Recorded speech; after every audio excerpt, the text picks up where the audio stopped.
చూస్ Country Delight, live better. ఇప్పుడే Country Delight app ని download చేసుకోండి.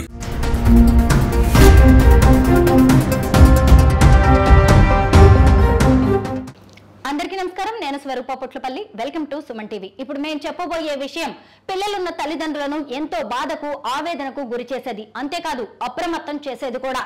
16 ఏళ్ల ఒక అబ్బాయి మీద గే యాప్ లో పరిచయమైన 14 మంది 2 ఏళ్లుగా లైంగిక దాడికి పాల్పడుతున్నారు. అనుకోకుండా అతని తల్లి చూసిన దృశ్యం ఇప్పుడు ఈ విషయాన్ని బయటపెట్టింది.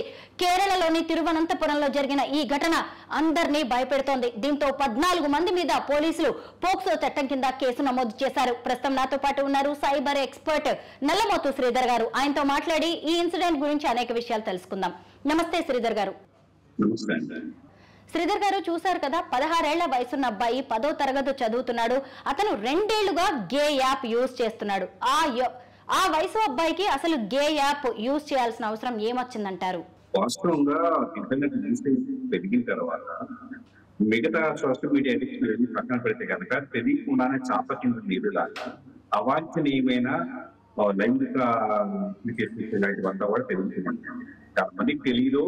ఈ రోజు గూగుల్ ప్లే స్టోర్ అవైలబుల్ కాకపోయినా కూడా రకరకాల చోట్ల ఏదో వెబ్సైట్కి వెళ్ళినప్పుడు అంటే అడ్వర్టైజ్మెంట్ రూపంలోనూ రకరకాల ఇవి కనపడుతూ ఉంటాయి. ఈ పిల్లలు ఏం చేస్తూ ఉంటారు, వీటిని ఏదో చూద్దాం, ఇన్స్టాల్ చేద్దాం అని చెప్పేసి చూస్తారు. అంటే వాళ్ళు ఇంటర్నల్ గా కూడా ఒక రకంగా చెప్పాలంటే ఒకటి వాళ్ళ హార్మోనల్ చేంజెస్ అనేది ఒక ప్రాపర్ ఇది లేకపోయినప్పుడు, ఫర్ ఎగ్జాంపుల్ గే రిలేటెడ్ ఇదంతా కూడా వీళ్ళకు కూడా గా ఉంటే కనుక ఆటోమేటిక్ అట్రాక్టివ్ ఏదో యాప్ నాకు బాగుందని చెప్పేసి కనెక్ట్ చేసుకోక కూడా ఉంటుంది. అలా కావచ్చు, లేకపోతే కనుక ఏదో ప్రమాదవశాత్తు యాడ్ కనపడింది అని చెప్పేసి ఇన్స్టాల్ చేసి ఉండొచ్చు.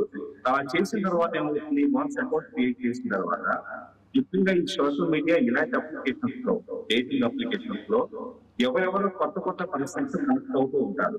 వాళ్ళు పెట్టే ప్రొఫైల్ పిక్స్ కరెక్ట్ కాదు, వాళ్ళు వాళ్ళ ప్రొఫైల్ ఏదైతే పెట్టుకుంటూ ఉంటారో లిస్టింగ్ డేటింగ్ యాప్స్ లో అవంతా కూడా చాలా ఫేక్ ఐడెంటిటీస్ ఉంటాయి.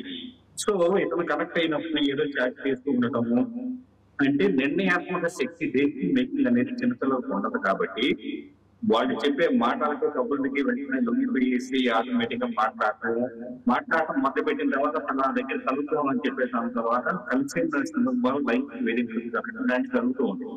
ఒక్కసారి కనుక ఈ పిల్లలు తెలుసో తెలియక అలా వెంటప్పుడు గురైనప్పుడు వీళ్ళ బయటకు చెప్పుకోలేక పేరెంట్స్ తో చెబితే పేరెంట్స్ ఎక్కడ ఇబ్బంది పడతారో లేకపోతే ఎక్కడ అరిస్తారో కొడతారో అని చెప్పేసి లోపల అడిగి పెట్టుకొని ఉండటం వల్ల ఇలా చాలా సంవత్సరాల పాటు వెళ్లిప్పుడు గురైన కూడా అవుతుంది. దురదృష్టవశాత్తు కొన్ని కేసుల్లో చూస్తే కనుక గత 5-6 సంవత్సరాలుగా దేశవ్యాప్తంగా పోలీస్ స్టేషన్ నమోదైన కేసులు చూస్తే most of the dating applications లో బయటకు చెప్పుకోలేనంతగా విపరీతంగా హెరాస్మెంట్స్, అది గే కావచ్చు లేకపోతే రెస్క్యూస్ కావచ్చు, రకరకాల కల్చర్స్ అనేవి తాపకిన నిధులను విస్తరిస్తూ ఉన్నాయి.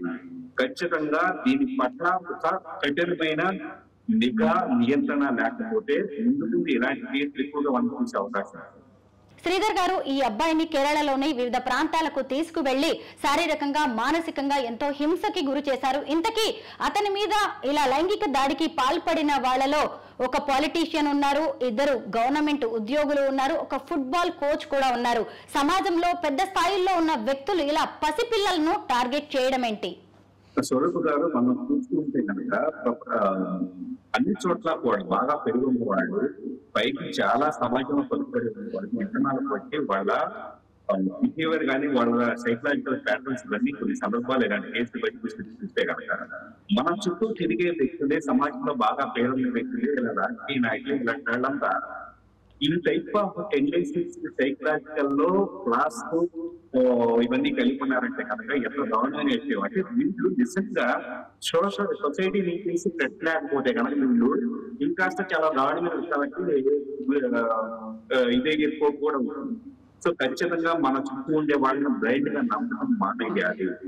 ప్రతి ఒక్కళ్ళు కూడా సందర్భం వచ్చినప్పుడు, అవకాశం వచ్చినప్పుడు వాళ్ళ విధానాలుగా వాళ్ళ అడిచిపెట్టుకుని ఇన్స్టింక్ట్స్ అంతా బయటకు వచ్చే ప్రమాదం ఉంటుంది. కాబట్టి ఖచ్చితంగా ఇలాంటి అప్లికేషన్స్ వీళ్ళు ఏం చేస్తున్నారంటే ఇలాంటి యాప్స్ లో వాళ్ళ ఐడెంటిటీ తెలియదు. సో నన్ను ఎవరు పట్టుకోలేదని చెప్పేసి రాజకీయ నాయకుడైనా ఎవరైనా కూడా వాళ్ళు ఏం చేస్తున్నారు, వాళ్ళ రియల్ ఐడెంటిటీ మాస్క్ వేసుకొని వాళ్ళు నిజంగా సందర్భాన్ని క్రియేట్ చేసుకుని ఇలాంటి వాళ్ళకి తెలిసినప్పుడు హెరాకేట్ జరుగుతుంది. కాబట్టి సోషల్ మీడియా ప్లాట్ఫామ్స్ లో అది పిల్లలైనా పెద్దలైనా, ఫేస్బుక్ అయినా, ఇన్స్టాగ్రామ్ అయినా కానీ, అది డేటింగ్ యాప్ అయినా కానీ, ఏ యాప్ అయినా కూడా కనపడిన ప్రతి ఒక్కరు నమ్మటం మానేయాలి. ఎందుకంటే వాళ్ళ లోపల ఎన్ని అగాధాలు ఉన్నాయో, ఎన్ని పైశాచిక ప్రవృత్తులు ఉన్నాయో పైకి చెప్పలేని, ఊహించలేని పరిస్థితి. వాళ్ళని కలిసినప్పుడు మనం గతంలో చూసిన సోషల్ మీడియా ఆధారంగా ట్రైన్ చూస్తే కనుక ఫస్ట్ టైం కలిసినప్పుడే రైతు తీసేసి రేప్ చేసి చంపేసిన సందర్భాలు కూడా మనం చూస్తున్నాం చాలా మంది. సో ఇవన్నీ కూడా ఏంటి, ఒక మనిషిని బ్లైండ్ గా సోషల్ మీడియాలో వాళ్ళు పెట్టే ఫోటోస్, పోస్టులు వీటిలో పెట్టి నమ్మటం వల్ల జరిగిన activities. So online virtual identities కి ఎట్టి పరిస్థితిలో నమ్మకూడదు. ఏ యాప్ లో పడితే ఆ యాప్ లోకి వెళ్ళేసి అకౌంట్ క్రియేట్ చేసుకుని పరిచయాలు పెంచుకొని చాట్ చేసి ఫోన్ నెంబర్ ఎక్స్చేంజ్ చేసుకోవడం అత్యంత ప్రమాదకరం. పేరెంట్స్ కూడా తమ పిల్లలను అప్రమత్తంగా వాళ్ళు ఏం చేస్తున్నారు, వాళ్ళ యాక్టివిటీస్ మాట్లాడలేకపోతే కనుక చాలా ప్రమాదకరంగా ఉంటుంది. తమ కొడుకు మీద ఇంత హింస జరుగుతున్నా 2 ఏళ్లుగా తల్లిదండ్రులు గుర్తించలేకపోయారు. ఓ రోజు అన్ఎక్స్పెక్టెడ్ గా అతని రూమ్ నుంచి ఓ స్ట్రేంజర్ బయటకు వెళ్లడంతో తల్లి ఏం జరిగింది, ఎవరి వ్యక్తి అని అడగడంతో ఈ విషయం అంతా వెలుగులోకి వచ్చింది. అప్పుడు పోక్సో చట్టం కింద కేసు నమోదు చేయాల్సి వచ్చింది. తల్లి చూడబట్టి సరిపోయింది, లేకపోతే ఆ అబ్బాయి పరిస్థితి ఏమయ్యేదంటారు? అంటే మెయిన్ ఏమవుతుందంటే పిల్లలు ఎలా టైం స్పెండ్ చేస్తూ ఉన్నారు, గదిలోకి వెళ్ళిన తర్వాత వాళ్ళు ఎందుకు కంప్లైంట్ ఉంటున్నారు, వాళ్ళు ఫోన్ లో ఏం చేస్తున్నారు, ల్యాప్టాప్ లో ఏం చేస్తున్నారు, ఇదంతా కూడా వాళ్ళు ఏదో చదువుకుంటున్నారు అని చెప్పేసి ఏమనుకుంటారంటే పేరెంట్స్ మా పని కట్టు రావట్లేదు కదా, వాళ్ళు ఏదో తాము వాళ్ళ పని వాళ్ళు చేసుకుంటారని చెప్పేసి వదిలేసేస్తున్నారు. అది చాలా దారుణంగా చెప్తుందంటే పిల్లల బిహేవియర్ లో సర్టెన్ చేంజెస్ వస్తుంది. అంటే గతంలో పేరెంట్స్ తో కలిసి భోజనం చేసేవాళ్ళు ఇప్పుడు కలిసి భోజనం చేయకపోయినా, ఒక 10 నిమిషాల పేరెంట్ అడిగినా కూడా మంచిగా ఓపెన్ గా మాట్లాడేవాళ్ళు ఇప్పుడు వచ్చేటప్పటికే ఏదో చుట్టూ కొడుతూనో బైక్ కొడుతూనో ఇంటి బిల్లుతోనో అలా పక్కకు తప్పుకుంటూ సడన్ గా ఏదో ముక్కసరిగా సమానం చెప్పి పక్కకి వెళ్ళిపోతున్నా, ఇవన్నీ కూడా బిహేవియర్ చేంజెస్.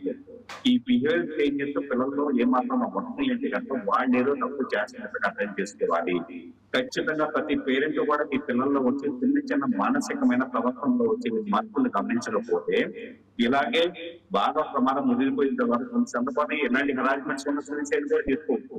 సో ఎప్పుడు చేయదాగిపోయిన తర్వాత గుర్తించడం కన్నా కండి మీ పిల్లలలో ఈ రోజు నుంచి వచ్చే ప్రతి మానసికమైన మార్పుని గమనించుకుంటాడు వెళ్ళి అసహజంగా ఏదైనా అనిపిస్తే కనుక కూర్చోబెట్టి కౌన్సిలింగ్ చేయడము, నా మాట మాట్లాడేసి వాళ్ళకి జాగ్రత్త తెచ్చుకోవడం చాలా. గే యాప్స్ ద్వారా గంజాయి, డ్రగ్స్ వంటివి అమ్ముతున్నట్టు కూడా ఈ మధ్య హైదరాబాద్ లో బయటపడింది. అసలు ఒకవైపు ఇలా హింసను ప్రేరేపించడమే కాకుండా ఇంకొక వైపు ఇలాంటి చీకటి వ్యాపారాలను కూడా ఈ యాప్స్ ప్రమోట్ చేస్తూ ఉన్నాయి. వాటిని ఎలా కట్టడి చేయాలి? అంటే మెయిన్ చూడకూడదు సెక్సువల్ కంటెంట్ ఉండే అప్లికేషన్స్ కానీ యాక్టివిటీస్ కానీ ఏమవుతుందంటే డ్రగ్స్ అనేది ఒక సైడ్ బిజినెస్ అని నడుస్తుంది. ఎందుకంటే ఈ యాక్టివిటీ చేయాలి అంటే కనుక ఒక మనిషిని తన కాన్షియస్నెస్ మొత్తాన్ని పక్కకి వెళ్ళేలాగా వాడికి ఏదో సంథింగ్ డ్రగ్స్ అనేది అలవాటు చేసేవాళ్ళు. వాళ్ళు సెటిల్ చేయలో వాళ్ళు రివర్స్ అవ్వరో వాళ్ళు అలా పడి ఉంటారు అని చెప్పేసి ఉద్దేశంతో మీరు చూడండి, ఎక్కడైతే డ్రగ్స్ ఉంటాయో అక్కడ సెక్స్ ఉంటుంది, సెక్స్ ఎక్కడ ఉంటుందో అక్కడ డ్రగ్స్ ఉంటుంది, రెండు ఇక్కడ లిక్విడ్ గా ఉంటాయి.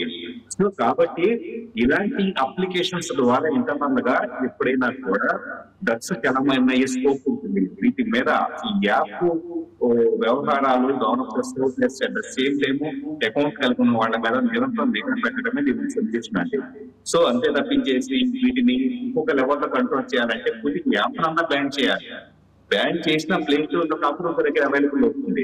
కాబట్టి ఖచ్చితంగా విదేశాల నుంచి ఏ కొరియర్ చేస్తూ ఉన్నాయి వాటి మీద నిఘా పెట్టడం, కొన్ని సందర్భాల్లో క్రిప్టో కరెన్సీ ద్వారా పేమెంట్ జరుగుతూ ఉంటాయి. సో వాటి యాక్టివిటీస్ మీద నిఘా పెట్టడము, పిల్లల బిహేవియర్ లో చెప్పినట్లు గమనించడం, వీటి ద్వారానే వీళ్ళు డ్రగ్స్ వాడుతున్నారా ఇంకా వేరే అభ్యంతరకమైన వీటిలో ఉండదా తెలుసుకొని కొంత యాక్టివిటీ చేయాల్సిన తప్పించి ఇంకా వేరే మార్పు లేదు. అమ్మాయిలకే కాదు అబ్బాయిలకి కూడా రక్షణ లేకుండా పోతోంది. మీ ఇంట్లో గనక పిల్లలు ఉన్నట్టయితే వాళ్ళు ఎలాంటి వీడియోస్ చూస్తున్నారు, ఏ యాప్స్ వాడుతున్నారు అనేది తల్లిదండ్రులు ఖచ్చితంగా ఓ కన్నేసి ఉంచాలి. మన పిల్లల్ని కాపాడుకోవాల్సిన బాధ్యత మనందరి మీద ఉంది. Thank you so much Sridhar గారు.